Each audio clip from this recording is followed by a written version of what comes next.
Here's everything Marvel and Star Wars announced at D23. This is Nerdist Now. It seems like the whirlwind days of San Diego Comic-Con and major movie announcements was only yesterday, because it was. But time is a cruel construct that we made ourselves, and surprise, Disney's D23 Expo picked up where Marvel's Hall H presentation left off. With 3 days worth of announcements like Harrison Ford officially retiring as Indiana Jones and the Muppets finally getting a new TV series, we'd be here all day if we went over every single piece of news that the House of Mouse rolled out. So as the SEO Ultron bots demand, we're going to mostly stick to Marvel and Star Wars. Sorry, Stantas. That's what we call members of the Santa Claus fandom. Stantas. If you want to keep up with everything out of D23, we've got you more than covered over on Nerdist.com. Let's start with Marvel, and number one with a silver bullet is Werewolf by Night. Based on the comic created by Paul Jenkins and Leonardo Menko, Werewolf by Night drops on Disney Plus on October 7th. This Halloween special, directed by composer Michael Giacchino, follows a group of wealthy folks gathered at a lavish estate on a dark and stormy night just like this, in the hopes of figuring out who amongst them is the titular Werewolf by Night. Similar to the party game Werewolf or the 1974 movie The Beast Must Die, which you must watch. Not too much news on this special other than it stars Gael Garcia Bernal, Outlander's Laura Donnelly, and Man-Thing, which makes producer Adam very happy. Also host me.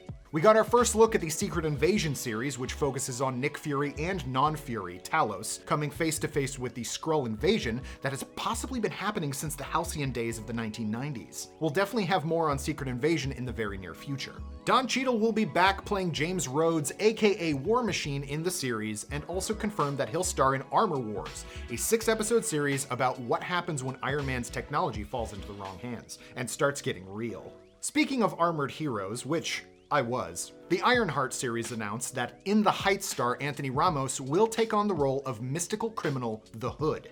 Everything Everywhere All at Once star Kihei Kwan is joining season 2 of Loki, which might be the best announcement of all, because it gave us this photo. If that doesn't make you happy, I don't know what to tell you.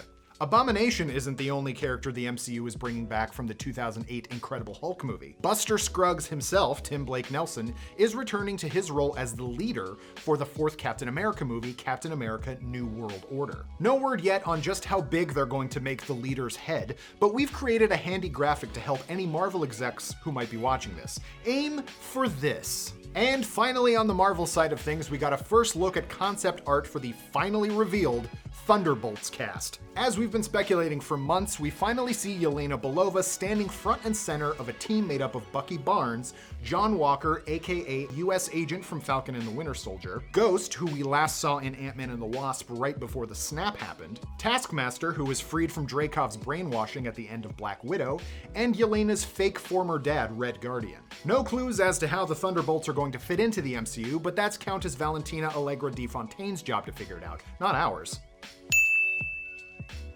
Just 1 week, huh?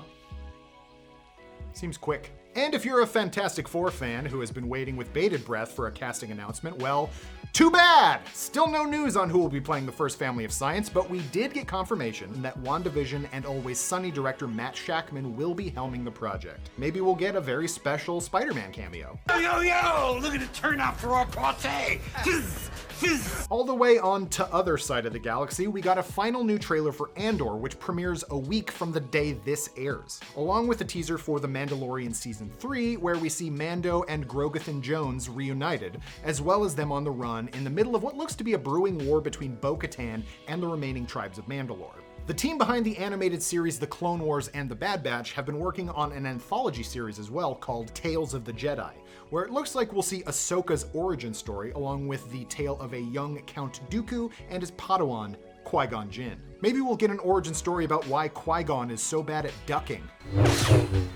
The previously mentioned Bad Batch is finally getting a season 2 as well, and will air with a 2-episode season premiere on January 4th. And from animated to live action, literally, we got a glimpse at actress Natasha Liu Bordazzo as Sabine Wren for the upcoming live-action Ahsoka series, which is coming hot off the heels of the casting news that Iman Esfandi will be playing the young Jedi Ezra Bridger in the series as well. And are we missing anything else? Willow!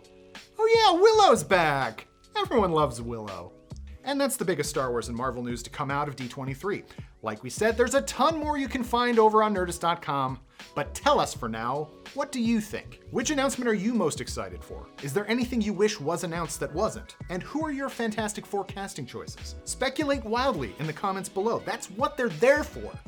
And for the latest and greatest in the world of pop culture, stay tuned to Nerdist.com.